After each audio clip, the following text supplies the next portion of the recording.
Olá, seja muito bem-vindo ao canal da CIS Contabilidade Online. Me chamo Luan Tavares, sou contador e sócio aqui da empresa. E nesse vídeo a gente pegou as principais dúvidas de outros vídeos que a gente já fez aqui relacionado a dois principais temas. O primeiro, o modelo de trabalho PJ comparado ao modelo de trabalho CLT, que é aquele com carteira registrada que você já conhece.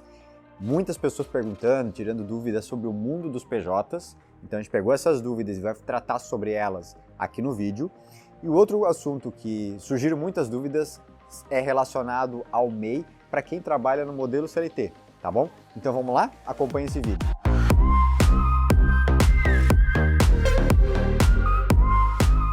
O primeiro vídeo é relacionado ao modelo de trabalho PJ e a dúvida é relacionada a férias. Gessé, me ajuda aí com a dúvida da pessoa, por favor. A primeira pergunta é da Lúcia Ramires. Na questão de férias, como funciona? Não é remunerado, mas a pessoa que trabalha como PJ em uma empresa pode tirar férias e seria só depois de um ano? Boa, ótimo. Gente, se você está em dúvida sobre qual vídeo é esse, o Gessé está deixando aqui na descrição desse vídeo qual vídeo a gente está relacionando, tá? É sobre o tema PJ. E ela quer saber se o PJ tem direito a férias ou não e quanto tempo isso acontece. Se é depois de um ano, se é antes e tudo mais. Vamos lá. A relação PJ, o bom dela e o ruim também, né? É que ela não tem uma regra definida. Então ela não é regida pela CLT. Mas o ponto positivo é que você pode negociar tudo isso junto com a empresa que está te contratando. O que é comum no mercado para os clientes que a gente atende, tá? Sim, é normal que a pessoa tenha férias, tá? Isso é comum. E também é comum que isso seja após um ano de trabalho. Normalmente no contrato de prestação de serviços daquele PJ para a empresa que está contratando aquele PJ é o seguinte: a pessoa deve trabalhar um ano e ela tem direito a 30 dias de férias, e aí pode acontecer de duas formas. No contrato está escrito isso, e no contrato vai dizer que o 13º mês de trabalho ele vai ser, não vai ter atividade daquela empresa, mas o pagamento vai acontecer normal. Essa é a opção 1. A opção 2, que também é muito comum, é o seguinte: vamos supor que minha relação de trabalho PJ ela é horista, ou seja, eu cobro um valor X por horas. Então, porventura, no mês de janeiro eu vou trabalhar 180 horas de trabalho e vou cobrar da minha empresa, do meu cliente, 160 horas, ou seja, vou deixar 20 horas guardadas. No mês de fevereiro eu trabalho 200 horas e cobro 180. No mês de março eu trabalho 190 horas e cobro 150. Ou seja, aquele PJ ele vai cobrando um número menor de horas e vai guardando as horas para que essas horas elas sejam compensadas no período de férias, no período que não vai ter ação. Porque ele fatura aquelas horas não cobradas durante um ano no mês que ele não está tendo atividade. Ou seja, naquele mês ele não vai realizar atividade, porém ele já realizou no ano anterior e ele vai usar tudo isso que é guardado para emitir a nota fiscal dele naquele período. Então tem dois modelos. O modelo onde está previsto em contrato 12 meses de trabalho e um mês sem atividade, com remuneração média dos últimos 12 meses. Ou opção 2, a pessoa trabalha com volume de horas, fatura menos horas, ou seja, trabalha aquele total, fatura menos e deixa guardado aquele status. Claro que para esse controle você precisa de um sistema de gestão entre a sua PJ e a empresa que está te contratando, né? Então lá você vai guardar essas horas, vocês têm um acordo e naquele período que você pegar aqueles dias de folga, sem trabalho, você vai faturar igual e vai receber de acordo com o seu trabalho. Fechou? Próxima dúvida. A próxima pergunta também é da Lúcia Ramires e ela quer saber se a pessoa que está recebendo seguro-desemprego e abre um MEI, ela perde o benefício? Perde o benefício, ótimo. Sim, o seguro-desemprego ele é um benefício do governo brasileiro, no qual ele é destinado para pessoas que não possuem sua fonte de renda ou não possuem fonte de renda. É um auxílio social do governo. Então, se a pessoa ela tem uma outra fonte de renda, mesmo que tenha sido desligado da principal fonte de renda dela, ela perde o direito de receber o seguro-desemprego, sim, tá?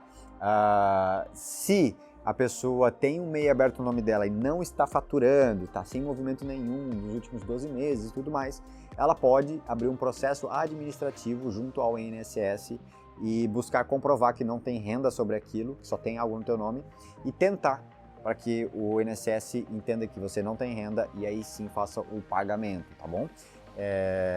mas tem chance de dar certo e tem chance de dar errado. Já vi dar certo, já vi dar errado. Isso é mais de direito, né? Mais com advogado do que contador. O contador não se envolve nesse ponto, mas é algo que acontece no mercado sim, tá bom?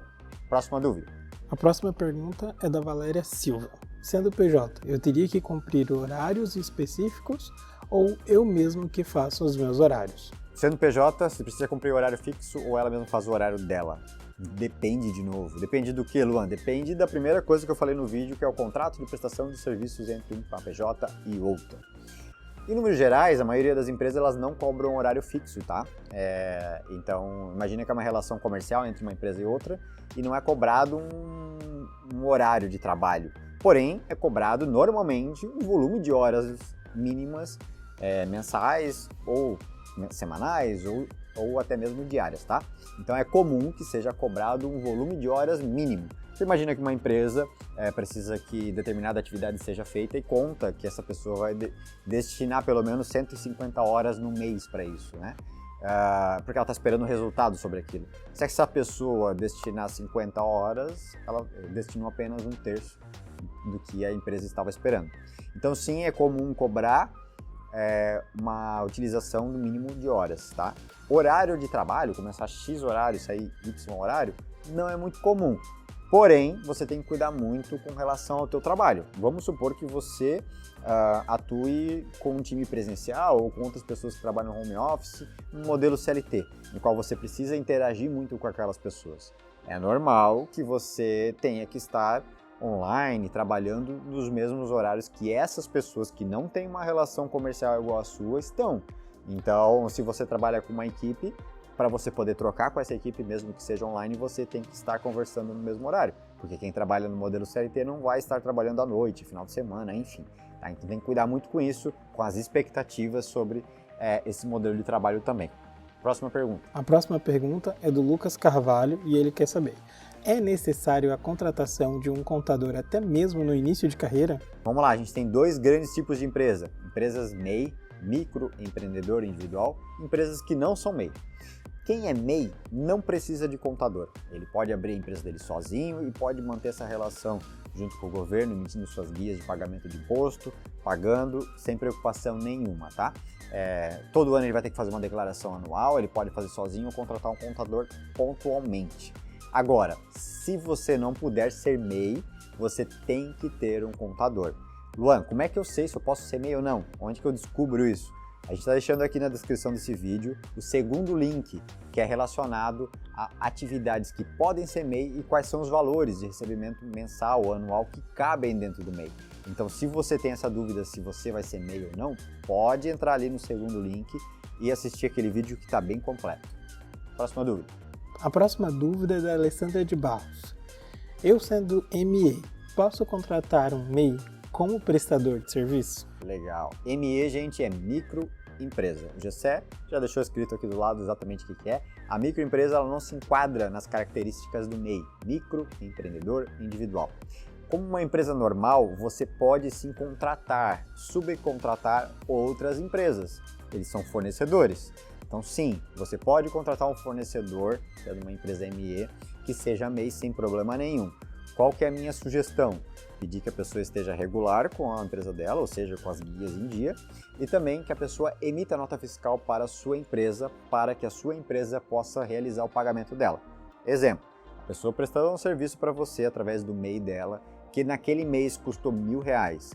Você, antes de fazer a transferência desses R$1.000 para a empresa MEI dela, você deve cobrar a nota fiscal. Então a pessoa manda uma nota fiscal para você de R$1.000 e você faz o pagamento de R$1.000 para a empresa. Sem nota fiscal, a minha sugestão é que isso não ocorra, senão vai dar problema na sua contabilidade e aí a responsabilidade ela é única e exclusiva sua. Próxima pergunta.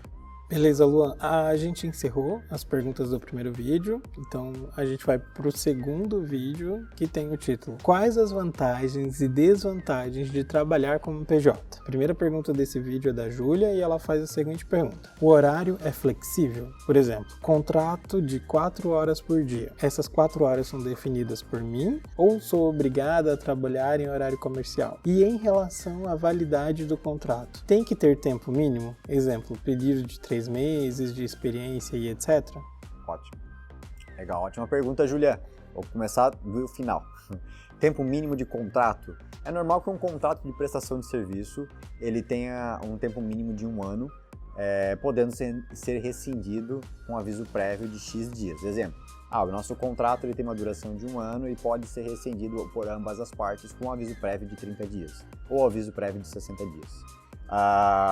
Então, na relação PJ não tem um contrato de experiência, né? No contrato de experiência do modelo CLT, normalmente são 30 mais 30 dias, totalizando experiência de 60 dias, ou 45 mais 45, totalizando 90 dias.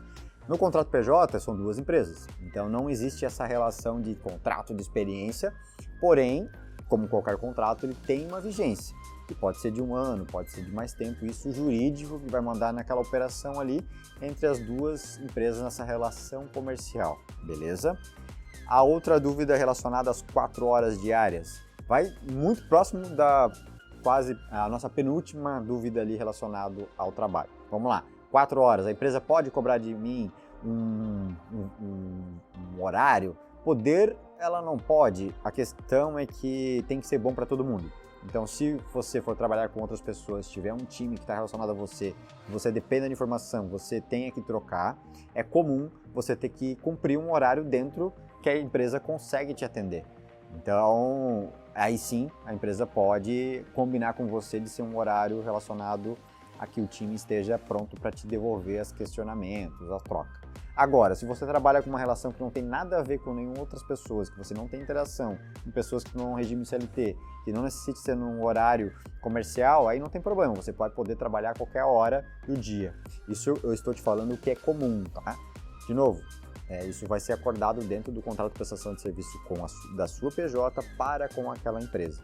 Então aqui o céu é o limite, porém tem que ser algo que seja bom para as duas partes que estão tendo aquela relação comercial. Próxima dúvida. A próxima pergunta é da Maia Morari e ela quer saber se a carteira de trabalho dela pode ser assinada como PJ. Boa. Não. PJ não tem relação com a sua carteira de trabalho, PJ não tem relação com o modelo de trabalho CLT, PJ não tem tempo de experiência, PJ não tem 13º, PJ não tem férias no modelo que a gente conhece no CLT. Todas essas questões e várias outras, FGTS, enfim, elas não têm relação com a sua PJ. Tudo que for acontecer entre uma relação e outra, entre um contrato comercial entre uma parte e outra, depende da negociação entre elas. Então a sua carteira de trabalho não vai ter relação nenhuma com o contrato PJ. Você está abrindo uma empresa, a partir daquele momento não é você, pessoa física, a partir daquele momento é aquele CNPJ, aquela empresa, tendo uma relação comercial com outra empresa, beleza? Próxima pergunta. Certo, Luan, então a gente encerra aqui esse vídeo e vai para o próximo vídeo que tem um tema de CLT pode ser MEI. Lá, a Nari Ribeiro deixou a seguinte questão. Bom dia. Me tira uma dúvida, por favor. Eu fiz um MEI final de dezembro de 2022 para vender no iFood. Vendi em alguns meses de 2023 e desde julho tinha parado. Então decidi fechar no dia 22/10 de 2023 e fui demitido no dia 1/11 de 2023. Ainda não recebi o papel do requerimento para dar entrada no seguro. Será que vou ser barrada do seguro por ter tido um MEI que já foi baixado e não tinha faturamento há meses? Nunca emiti notas fiscais, apenas fiz o cadastro para vender no iFood. Ótimo, boa. Apesar da pergunta ser relativamente complexa e longa, a resposta é muito simples. Não é para ter problema nenhum. Até porque você fechou sua empresa, você baixou ela antes do desligamento, antes de ser demitida. Vamos supor que por um acaso você teve esse problema, né, de ser barrada no seguro-desemprego. Você abre um processo administrativo junto ao INSS e com certeza, nesse caso, você vai receber, porque a sua empresa foi baixada antes. Luan, poxa, eu abri o processo administrativo e não funcionou, não me pagaram. Vai via judicial, busca um advogado, porque é um direito seu. O seu MEI foi encerrado antes de você ser demitida, ou seja, o direito está do seu lado. Busque um advogado da sua confiança, abra um processo via judicial que com certeza esse valor vai vir para sua conta, sim, sem problema nenhum. Próxima pergunta. A próxima pergunta é do Henrique Prates. Ele já começa elogiando. Olá, vídeo excelente. Parabéns pelo conteúdo. Obrigado. Só gostaria de entender melhor a respeito da parte sobre a atividade do MEI, ser concorrente do CLT. Existe algum problema legal nisso? Ou o único problema que posso enfrentar é referente ao meu emprego de CLT? Por exemplo, abrirei um MEI que é concorrente direto da minha empresa que trabalho como CLT. Terei algum problema legal na abertura desse MEI? Do tipo, terei que me demitir para poder abrir esse MEI? Ou apenas posso ser demitido por justa causa caso haja alguma determinação na empresa que me impeça de abrir o MEI como concorrente? Agradeço desde já. Ótimo. Não vai ter impedimento nenhum legal de você abrir o MEI com a mesma atividade ou relacionado à sua atividade hoje como CLT. Então o governo não vai te barrar por isso, tá? Essa foi a primeira pergunta. A segunda é, eu posso ser demitido caso no contrato tenha algo relacionado a isso? Sim. Se no contrato de prestação de serviço seu como CLT tem que você não pode exercer a mesma atividade, né, própria, oferecendo para clientes ou para não clientes, sim, você pode ser demitido por conta disso, porque é algo combinado entre vocês, tá? Então sim, você pode ser demitido por isso, mas não vai ser impedido de abrir uma empresa nas mesmas atividades, você não vai ter problema nenhum. Próxima pergunta. Beleza, Luan. Então aqui a gente terminou esse vídeo e vamos para o quarto e último vídeo, que ele tem o título de Prestação de Serviço para o Exterior. Como funciona? E esse aqui tem uma pergunta que é da Luísa Dias. Olá, na hora de emitir a nota fiscal, devo colocar o valor em reais que eu de fato recebi na minha conta ou devo fazer alguma conversão? Boa, ótimo. Quem presta serviço para o exterior, ou seja, a gente tem muitos profissionais que trabalham na área de tecnologia da informação que são contratados por empresas estrangeiras para trabalhar do Brasil mesmo, para prestar serviço para essas empresas. É normal que esses profissionais, independente da sua área, abram um CNPJ para que recebam os seus valores nessa PJ, paguem seus impostos pela PJ e esse dinheiro depois vai para sua pessoa física. Por que isso acontece? Porque é muito mais barato. Se você fizer direto na pessoa física, você vai gastar infinitamente mais do que se você tiver uma empresa. E a pergunta é sobre a nota fiscal, né? Qual que é a conversão? Então, se você recebe em dólar, sim, você vai ter que fazer a conversão do dia e vai ver também quais são as taxas de desconto. Porque normalmente você vai receber através de uma plataforma de pagamento, uma plataforma financeira. E aí depois o dinheiro vai sair da plataforma e vai entrar na tua conta de banco brasileira. Então você vai ter que ver quanto que a empresa pagou para a plataforma, né? Ou seja, qual foi a cotação do dólar do dia e quanto entrou lá. Porque as taxas da plataforma, elas não são isentas de impostos. Então vamos usar um exemplo aqui. Eu tenho que fazer um exemplo muito simples. Vamos lá, são 2.000 dólares a R$5, você vai dar aí R$10.000 de recebimento. Naquele momento você vai receber R$10.000, mas a plataforma vai ficar com 500, por exemplo. E vai passar para a tua conta de banco 9.500. Qual que é o valor da nota fiscal? 9.500 ou 10? R$10.000. É o valor da cotação do dia, tá? Independente de quanto você paga de taxa, de imposto, IOF, enfim, o que acontecer nessa operação, não importa. Você vai pagar sobre a cotação do dia, R$10.000, nesse exemplo aqui. Fechou? Mais alguma dúvida, Gessé, dos nossos clientes, pessoal que está assistindo o vídeo? Não, por enquanto é isso. É isso, ótimo. Gente, obrigado por acompanhar esse vídeo. Se você tiver mais alguma dúvida adicional sobre esses temas ou até mesmo sobre outros temas, deixa aqui, né, nos comentários, porque a gente vai fazer mais vídeos respondendo essas dúvidas. Outra coisa, me ajuda com like nesse vídeo para entregar para mais pessoas esses assuntos. E também dá uma olhadinha se você é inscrito no nosso canal. Isso tem muita gente que acaba caindo nos nossos vídeos através de pesquisa, por indicação do YouTube. Não se atenta que não está inscrito no canal ainda, mas já está acompanhando o nosso conteúdo há um tempo. Então se inscreve ali no canal para ajudar a gente também a alcançar novas pessoas e para também incentivar que a gente faça mais vídeo, dedicando tempo, esforços para ajudar vocês do lado de lá. Fechou, gente? Obrigado. Até o próximo vídeo. Um abraço.